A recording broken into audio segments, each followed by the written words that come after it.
Financial planning ఎలా చేసుకోవాలి, ఎక్కడ డబ్బుల్ని ఇన్వెస్ట్ చేస్తే మంచి రిటర్న్స్ వస్తాయి, మ్యూచువల్ ఫండ్స్ పై వెబినార్ ఈ నెల 19-20న. Hi guys, welcome to I dream. నేను మీ చాణక్య. స్మాల్ క్యాప్స్లో హయ్యెస్ట్ రిటర్న్స్ అనేది కూడా వస్తుంటాయని కూడా చాలామంది మరి అందులో ఇన్వెస్ట్ చేస్తూ ఉంటారు. కాకపోతే వాటితో పాటు కూడా హయ్యెస్ట్ రిటర్న్స్తో పాటు చాలా వరకు మిస్టేక్స్ అనేది కూడా చేస్తుంటారు. అసలు వాళ్ళు చేసే మిస్టేక్స్ చేయకుండా ఉండాలంటే ఎలాంటి వాటి నుంచి వాళ్ళు తప్పించుకోవాలి అనే వాటి గురించి కూడా ఈరోజు మనతో పాటు డిస్కస్ చేయడానికి పర్సనల్ ఫైనాన్షియల్ అడ్వైజర్ విజయ్ కర్రం గారు ఇప్పుడు మనతో పాటు ఉన్నారు. మరి ఆయన అడిగి తెలుసుకుందాం. Hi sir. హలో అండి. సార్, స్మాల్ క్యాప్స్లో హయ్యెస్ట్ రిటర్న్స్ ఉంటాయని చెప్పేసి హయ్యెస్ట్ రిటర్న్స్ ఎక్కడ ఎక్కువ కనిపిస్తున్నాయో అందరూ అక్కడికి పరిగెత్తుకుంటూ వెళ్ళి దానిలో ఇన్వెస్ట్ చేస్తూ ఉంటారు. మరి అలా ఇన్వెస్ట్మెంట్ చేస్తున్నప్పుడు వాళ్ళు చేస్తున్న మిస్టేక్స్ కూడా కాస్ట్ అనేది ఎక్కువ అవుతూ ఉంటుంది. ఎగ్జాక్ట్లీ. సో వాళ్ళు చేస్తున్న మిస్టేక్స్ ఏంటి? సో అలా చేయకుండా ఉండాలంటే ఏం చేయాలి? డెఫినెట్గా అండి, ఇప్పుడు మోస్ట్ ట్రెండింగ్ మ్యూచువల్ ఫండ్స్లో small caps will be the first thing. Last 3-4 months కూడా small caps are given abnormal returns. అంటే 30%, 40%, కొన్ని ఫండ్స్ 50% ఇన్ ఇయర్ కూడా వచ్చినాయి. అదే కదా సార్, 50% అంటే 1 lakh పెడితే 1.5 lakh విత్ ఇన్ ఇయర్ అవుతున్నాయి. సో అందరు ఏం చేస్తున్నారు, సరే 1 yearలో 1.5 lakh అయ్యింది, ఇయర్ కూడా పెట్టేద్దాము, అట్లీస్ట్ ఒక 25-30,000 అని ఇంకా పెరుగుతుంది కదా అనేసి పెడుతున్నారు. ట్రెడిషనల్గా మనం చూసుకునే ఒక 10-12%తో కంపేర్ చేసుకుంటే అది ఎక్కువే కదా. Correct, double. యా, 10%కి చూసుకుంటే 3 times, 30% అనుకుంటే 15% ఈక్విటీ మ్యూచువల్ ఫండ్స్ చూసుకుంటే కూడా డబుల్ 30% అంట. సో అక్కడ మనకి ఏమవుతుంది అంటే మన ఎమోషన్స్, లాజిక్స్ అవి ఏమి ఉండవు, అంటే లాజికల్గా ఏముండదు, అంతా ఎమోషనల్గా వెళ్ళిపోతుంటాం. 30% వచ్చిన దగ్గర అట్లీస్ట్ 10% అని వస్తుంది కదా, 15% అని వస్తుంది కదా అనేసి వెళ్ళిపోతుంటారు. కానీ ఫస్ట్ థింగ్ మనం కన్సిడర్ చేయాలంటే small caps as a category ఎందుకు వచ్చింది అనేది కూడా మనం కన్సిడర్ చేయాలి. స్మాల్ క్యాప్స్ అంటే చిన్న చిన్న కంపెనీస్, అవి లిస్టెడ్ కంపెనీస్, చిన్న కంపెనీస్, కొన్ని హై పొటెన్షియల్ ఉన్న కంపెనీస్, అంటే next mid caps, next large caps అయ్యే కంపెనీస్ అవి down the line next 5 years 10 years. ఆ కంపెనీస్లో ఇన్వెస్ట్ చేస్తే ఆ కంపెనీ గ్రోత్తో పాటు మన పోర్ట్ఫోలియో కూడా గ్రో అవుతుంది. అది బేసిక్ కాన్సెప్ట్ స్మాల్ క్యాప్స్కి. రైట్. కానీ స్మాల్ క్యాప్స్కి ఎంత డ్యూరేషన్ ఉండాలనేది ఎవరు కన్సిడర్ చేయట్లేదు. స్మాల్ క్యాప్స్కి డెఫినెట్గా 5 years డ్యూరేషన్ పెట్టుకోవాల్సిందే. ఓకే. 1 yearలో 50% రిటర్న్స్ వచ్చినాయని మాత్రాన ఈ ఇయర్ కూడా అట్లాగ వస్తాయని పెట్టుకుంటే మీరు ఒక 2-3 years వెయిట్ చేయాల్సిందే మళ్ళీ సేమ్ రిటర్న్స్ రావాలంటే. కానీ ఇంకొక విషయం ఇక్కడ అడగచ్చా? యూజువల్గా వాళ్ళ అంటే ఎర్లియర్గా చూసుకుంటే 5 years అని అనుకున్న వాళ్ళు, సో 1 yearలోనే 50,000 అంటే ఎక్కువ వచ్చేసింది అనుకున్నప్పుడు చాలా మంది కూడా అక్కడ విత్డ్రాల్ చేసే పరిస్థితులు కూడా ఉంటాయి కదా. కరెక్ట్ అండి, అది ఆ పాయింట్ కూడా నేను చెప్తాను.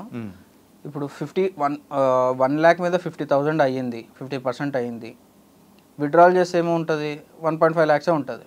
కానీ మీరు వదిలిపెడితే అట్లీస్ట్ 10% పెరిగినా కూడా 1.5 lakhs మీద 10% పెరుగుతుంది కదా. ఓకే. దాని తర్వాత అట్లీస్ట్ 8% పెరిగినా 1.5 lakhs ప్లస్ 10% ప్లస్ 8% పెరుగుతుంది కదా. అదే కదా కాంపౌండింగ్ అంటే. రైట్. మనం ఎంటర్ అయిందే దానికోసం కదా. ఫిక్స్డ్ డిపాజిట్ లాగా ఇంత ఫిక్స్డ్ ఇంట్రెస్ట్ రావడానికి కాదు కదా. డ్యూరేషన్ పెద్దగా పెట్టుకోవాల్సిందే. స్మాల్ క్యాప్స్కి 5 years ఖచ్చితంగా పెట్టుకోవాల్సిందే. మీరు 1 yearకి 2 yearsకి 3 yearsకి రాకండి స్మాల్ క్యాప్స్కి. ఒకసారి వస్తే మీరు లాక్ అయిపోతారు. మీరు మెయిన్ క్యాపిటల్కి తగ్గిపోయే ఛాన్సెస్ చాలా ఉంటాయి. ఓకే. లాస్ట్ ఇయర్ ఎక్కువ రిటర్న్స్ వచ్చినాయని ఈ ఇయర్ కూడా సేమ్ రిటర్న్స్ ఎక్స్పెక్ట్ చేయకండి. ఫండ్స్ సెలెక్షన్ కూడా లాస్ట్ ఇయర్ రిటర్న్స్ ప్రకారం అస్సలు పోకండి. రైట్. లాస్ట్ ఇయర్ ఇచ్చింది కదా, ఈ ఇయర్ కూడా అత్తే ఇస్తుంది కదా అనేసి ఎప్పుడు అనుకోకండి. ఏ ఫండ్ ఎప్పుడు ఎట్లా పర్ఫామ్ అవుతుందో ఎవరికి తెలియదు, ఓన్లీ ఫండ్ మేనేజర్కి తెలుసు. ఆ ఏఎంసీ ప్రకారం, వాళ్ళ హిస్టరీ ప్రకారం, వాళ్ళ ఫండ్ మేనేజర్ ప్రొఫైల్, వాళ్ళు చేసే రీసెర్చ్, వాళ్ళ కెపాసిటీ ప్రకారం వాళ్ళకి ఐడియా ఉంటుంది కానీ మనకు ఐడియా ఉండదు. జస్ట్ మన బెంచ్ మార్క్స్ మాత్రమే కన్సిడర్ చేయాల్సిందే. ఓకే. బెంచ్ మార్క్ ఎంత? 15% మాత్రమే పెట్టుకోండి. 15% కంటే ఎక్కువ ఎవరైనా వస్తుందని చెప్పినా కూడా మీరు నమ్మకండి. స్మాల్ క్యాప్స్లో 20% వస్తుంది, 25% వస్తుంది అంటే కూడా అది కన్సిడర్ చేయకండి. మీరు 15% మాత్రమే పెట్టుకోండి. మీ పోర్ట్ఫోలియో కూడా అట్లాగే డిజైన్ చేసుకోండి. లాంగ్ టర్మ్లో 15% మీరు కన్సిడర్ చేసుకొని మీరు ఫండ్ సెలెక్షన్స్ మంచిగా చేసుకోండి. అంతకన్నా ఎక్కువ వస్తే ఎవ్రీవన్ విల్ బీ హ్యాపీ. కానీ తక్కువ వస్తే డిసప్పాయింట్ అవుతారు, మీరు మళ్ళీ విత్డ్రాల్ చేసేస్తారు. అవి తీసుకుపోయి మళ్ళీ ట్రెడిషనల్ ఇన్వెస్ట్మెంట్, ఫిక్స్డ్ డిపాజిట్స్, ల్యాండ్స్లలో పెట్టేస్తారు. మళ్ళీ మీకు సేమ్ స్టోరీ రిపీట్ అవుతుంది. So better to get realistic expectations, అంటే ఖచ్చితంగా 15% మాత్రమే పెట్టుకోండి, అంతకన్నా ఎక్కువ పెట్టుకోకండి.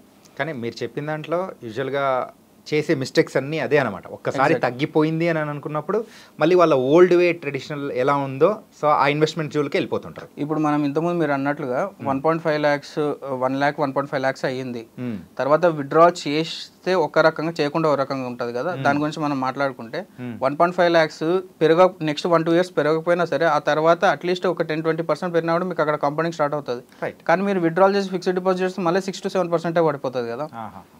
మీకు క్యాపిటల్ని ప్రొటెక్ట్ చేసుకోవాలి, ఇంత క్యాపిటల్ మళ్ళీ రాదు అనుకుంటే దాన్ని డైవర్సిఫై చేసుకోండి.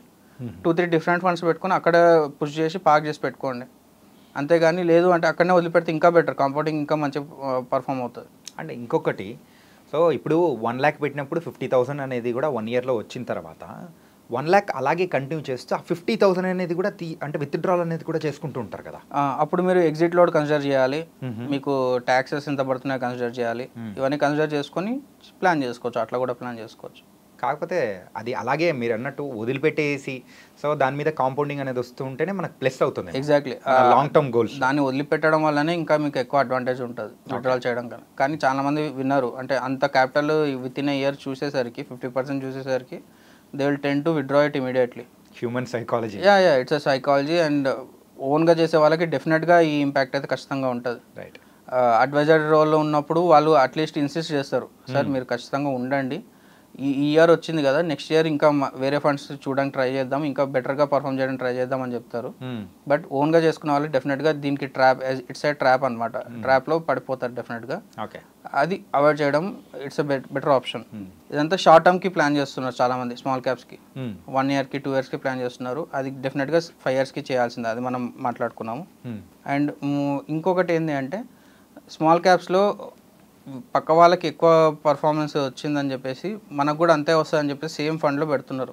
అంటే పక్కన వాళ్ళకి వచ్చిందని చెప్పేసి సేమ్ ఆ టైప్ ఆఫ్ ఫండ్స్లో మనము ట్రాన్స్ఫర్ అయిపోవడం. చాలా మంది అర్థం చేసుకుంది ఏంటి అంటే అతను ఎంటర్ అయినప్పుడు ఎన్ఏవి వేరే ఉంటుంది, మీరు ఎంటర్ అయినప్పుడు ఎన్ఏవి వేరే ఉంటుంది. ఓకే, ఇప్పుడు అతను ఎన్ఏవి 100 ఉన్నప్పుడు ఎంటర్ అయ్యాడు, ఇప్పుడు అది 120-130 అయ్యింది. మీరు ఎప్పుడు ఎంటర్ అవుతున్నారు? 130కి ఎంటర్ అవుతున్నారు. రైట్. సేమ్ పర్సెంటేజ్ రిటర్న్ రావాలి అంటే అది సేమ్ అది 150-160కి వెళ్ళాలి మళ్ళీ. సో అంత బేసిస్ పాయింట్స్ చేంజెస్ రావాలి. అంత చేంజెస్ రావాలంటే సేమ్ అంతగా అవుతుందని ఎవరు గ్యారంటీ ఇవ్వలేరు.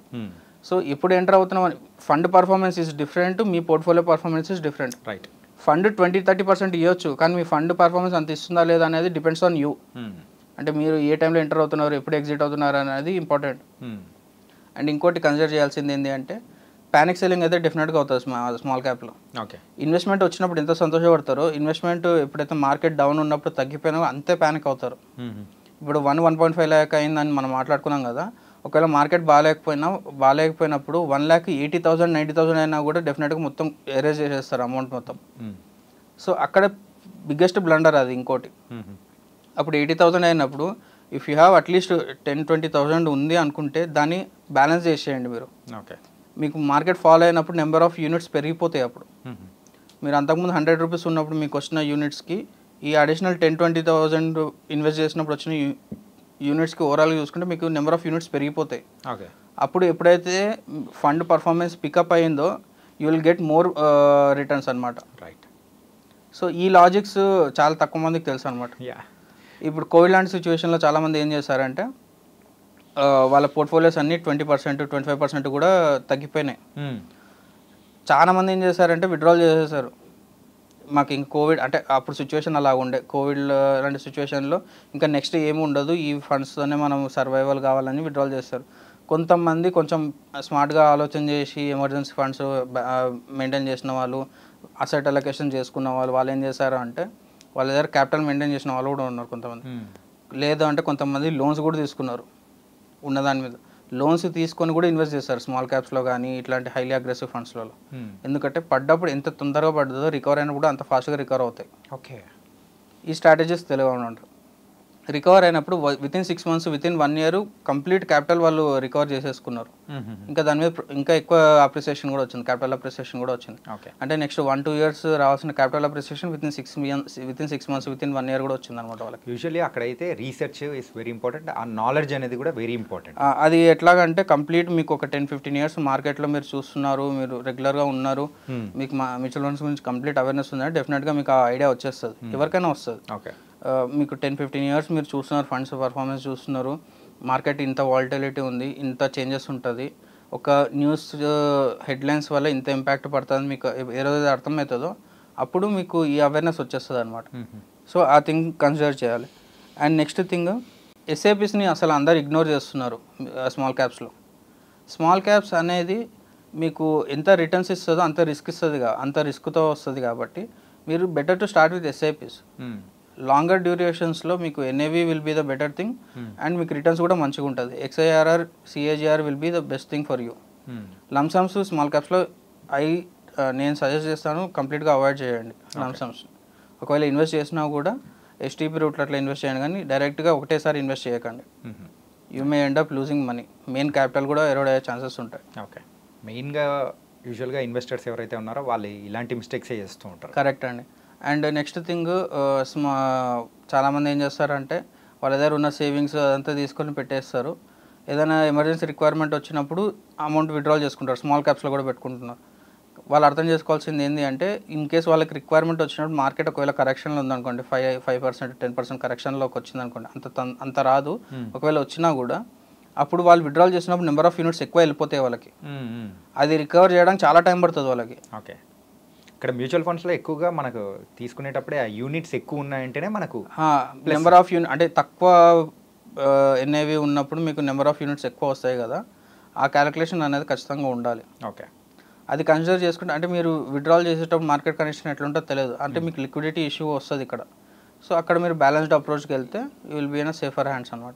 ఓకే, అదొకటి. అండ్ నెక్స్ట్ థింగ్, చాలామంది రీబ్యాలెన్సింగ్ కూడా చేయరు అన్నమాట స్మాల్ క్యాప్స్లో. ఒకటే స్మాల్ క్యాప్లో పెట్టుకొని వెళ్ళిపోతుంటారు. అట్లా కాదు, ఎవ్రీ 1 yearకి 2 yearsకి ఒకసారి ఖచ్చితంగా రీబ్యాలెన్స్ చేయాల్సిందే. అండ్ ఇంకొక పెద్ద బ్లండర్ ఏంటి అంటే, 2-3 మ్యూచువల్ ఫండ్ కంపెనీస్లలో అన్నిట్లలో స్మాల్ క్యాప్స్లలో ఇన్వెస్ట్ చేస్తున్నారు. కానీ వాళ్ళకి అర్థం కాని ఏంటంటే, ఈ మ్యూచువల్ ఫండ్స్ ఏవైతే స్మాల్ క్యాప్స్ పెట్టారో ఆ మ్యూచువల్ ఫండ్స్ స్మాల్ క్యాప్స్ కూడా ఓవర్లాప్ అవుతాయి. ఇక్కడ టెక్నికల్ టర్మ్ ఏంటంటే ఫండ్ ఓవర్లాప్ అంటాం మనం యాక్చువల్గా.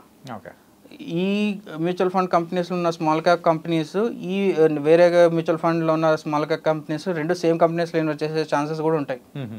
ఇప్పుడు 2 స్మాల్ క్యాప్ ఫండ్స్ ఉన్నాయి, ఆ ఫండ్స్లో ఒక 40% 50% ఓవర్లాప్ అవుతే మీరు సేమ్ కంపెనీస్లో ఇన్వెస్ట్ చేస్తున్నట్లు కదా. అవును. సో ఆ కంపెనీలో కరెక్షన్ వచ్చిందంటే మీకు ఆబ్వియస్గా అంటే 2 డిఫరెంట్ ఫండ్ హౌసెస్లలో సేమ్ కంపెనీస్లో ఇన్వెస్ట్ చేస్తున్నారు. అప్పుడు మీరు డిఫరెంట్ ఫండ్స్లో చేస్తున్నట్టు కాదు, సేమ్ ఫండ్లో చేస్తున్నట్టు. సో ఈ మిస్టేక్ చేయొద్దు. ఎప్పుడైతే మీరు చేస్తున్నారు అంటే స్మాల్ క్యాప్స్కి ఓవర్లాప్ ఎంత అవుతుందో కూడా మీరు చూసుకోవాల్సిందే.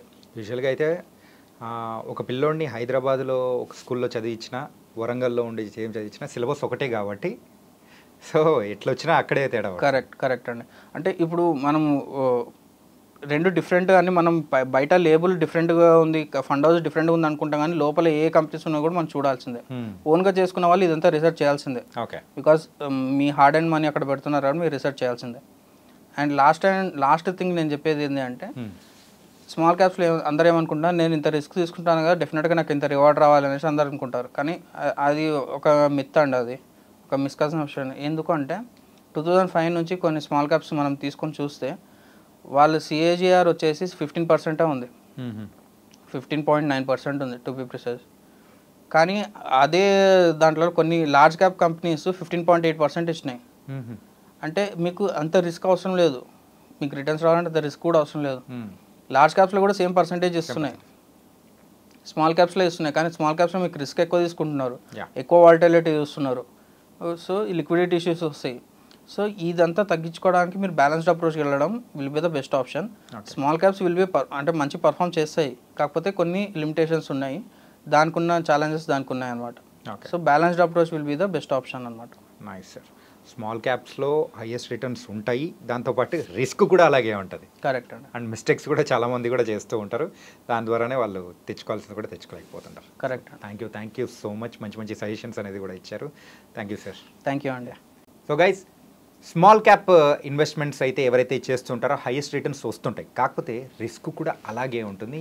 అలాంటి రిస్కులు తీసుకునేటప్పుడు మనం ఎలాంటి మిస్టేక్స్ చేయకూడదు అనే దాని గురించి కూడా విజయ్ కరణ్ గారు చాలా చక్కగా వివరించారు. మరో ఇంటర్వ్యూతో మళ్ళీ కలుద్దాం. అంతవరకు take care. This is your Chanakya. See you.